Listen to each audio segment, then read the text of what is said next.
एक रसोई में चूहा मोटू रोज चोरी से खाने की चीजें चुराता था।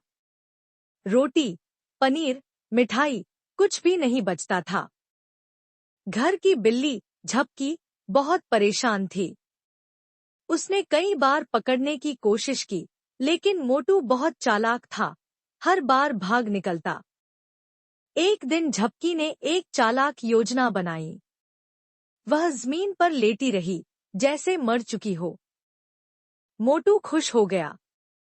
अब तो बिल्ली नहीं रही, चलो मजे से पनीर खाए।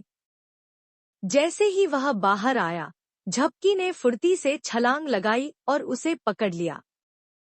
चूहा डर के मारे कांपने लगा और बोला, माफ करना, अब कभी चोरी नहीं करूंगा।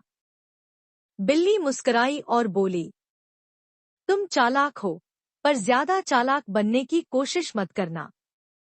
अब सीधा रहो।